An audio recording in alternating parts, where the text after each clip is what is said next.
company. They fucked up royally, so you fork over the money to clean up the mess they made, because you made the profits. Now why shouldn't you be paying the price? So, I mean, corporations should be completely liable. They shouldn't be allowed to escape with some, oh, we're broke excuse. Bullshit.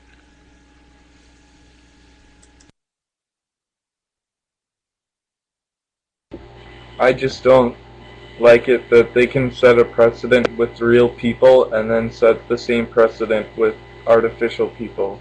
The whole morality thing, the whole, I don't know, just the laws in general. They're trying to set the precedent with real people and corporations. I'm just saying, a corporation just shouldn't have rights as it's not a citizen. It's a corporation. It has owners. The owners should be accountable. They shouldn't be able to be unaccountable. So I don't see that. Like I said, it's just a contrivance to avoid bankruptcy and the implications of debt creation. And so it's just a way to avoid liability. Like I said, I mean, that's all it is. I mean, the only reason why corporations exist is to defer liability. So now it's the consumer's problem when a corporation goes bankrupt and not the fucking owner's problem. Gary, what do you think of sales taxes as opposed to income taxes? Well, I'm for progressive taxation, so, in theory, I'm against flat sales taxes. So if you had a sales tax and you offered a rebate based on income, of a certain amount, I could go for that.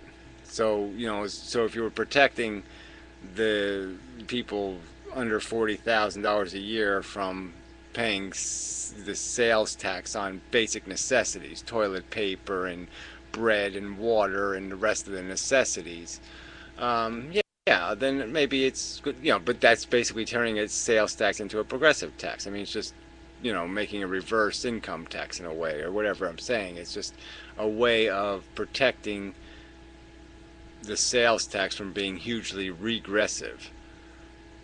Yeah, it seems to me that there's not really much reason for having a sales tax other than to circumvent the progressive nature of income taxes. Most of the rebates seem to be just kind of little tokens here and there to get around the fact that rich people are spending a larger percentage of their income on securities like stocks and bonds, or employing people to do work for them, and they don't pay any sales tax on that. Yeah, and they don't, they're not even paying proper income taxes, even when there is an income tax. You know what I'm saying? I mean, they don't, you pay more in income tax for real work than you pay for making money on equity. And that's just, in my opinion, crazy. It should act backwards.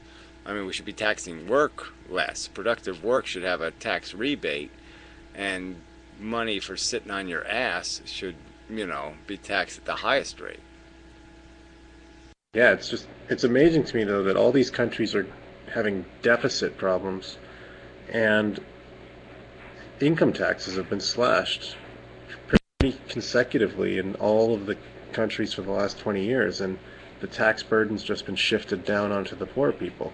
Yet people still want to go for this. We need to cut spending, and the government has to cut spending, and they've really got everyone sucked in. Well, and they will never do it, though. They won't cut the spending because the rich want the borrowing. That's the racket. I mean, the rich in this country own $40 trillion worth of assets. Well, guess what? 20 trillion of that is the debt that we owe. Okay? That's the asset they own, is the debt. And they're making money off that asset. So that's surplus just sits there making them richer. So it's like a gold mine. I mean, it just keeps producing more and more money. Okay? And so it's a no-lose situation for them. But it's obviously got to inflate the money, the value eventually. There has to be inflation because there's no way to pay the interest. There's no money created to pay it.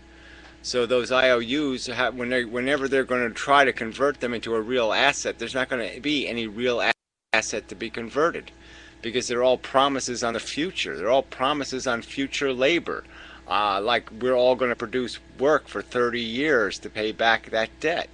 And we know that's not going to happen.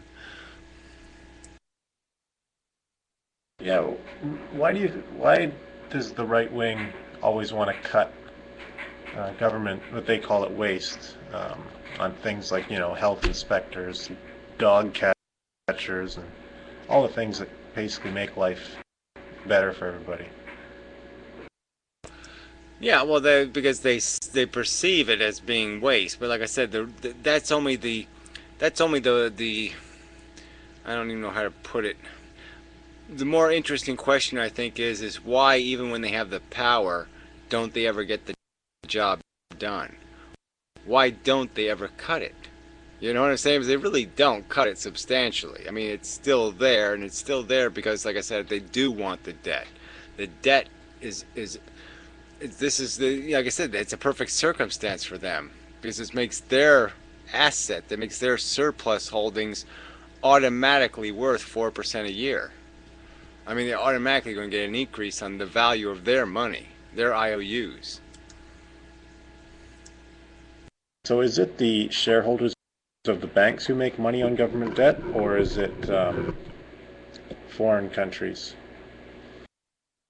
Anyone who holds debt makes money on debt. Okay? Like say the more countries that are borrowing, you know what I'm saying? That it increases they have to increase the amount, the premium they'll pay. So if there was only a few countries borrowing, there'd be enough money out there who was looking for a place to invest so they could lower rates. You know what I'm saying? So the long-term rates would drop lower and lower and lower.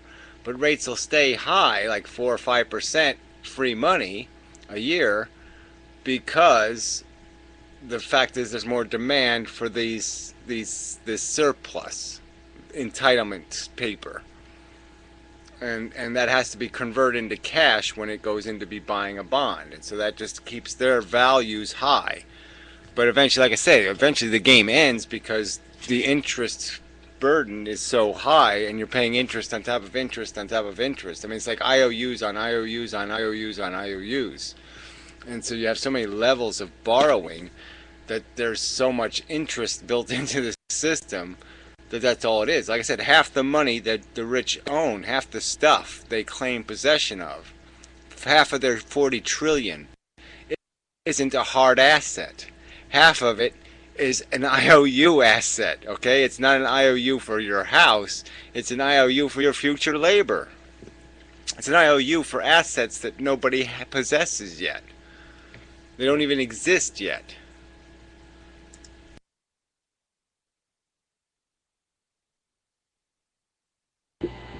If we inflate the money, wouldn't that make them want to spend their money? Well, we do keep money inflating. So every year money deflates in value. It loses value every year a little bit. And so that keeps people wanting to keep money. That's why people don't put money in a mattress. That keeps people in the market. It keeps people invested, because that's the only way you can protect yourself against your money losing value. And so that's a sensible mechanism to exist in the system. You don't want money to become more valuable, because then everybody will hoard cash, and then nobody will have access to the cash. And there's only $3 trillion, $4 trillion worth of actual cash in the economy. So then all you will have is the other transaction paper, which are stocks and bonds. And that's not going to be very practical to go to the store and try to buy something with a bond.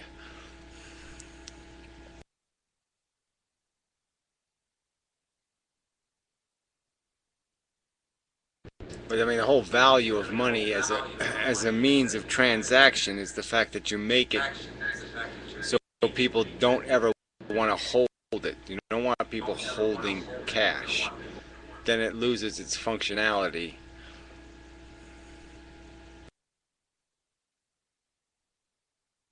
Seems like this is similar to the whole concept of property being something that only produces wealth through rent to rich people, or is something that rich people fight over. And there's really no wealth created by rent, it's just a tax. Yeah, well, all interest is a tax. So as soon as somebody's getting paid interest,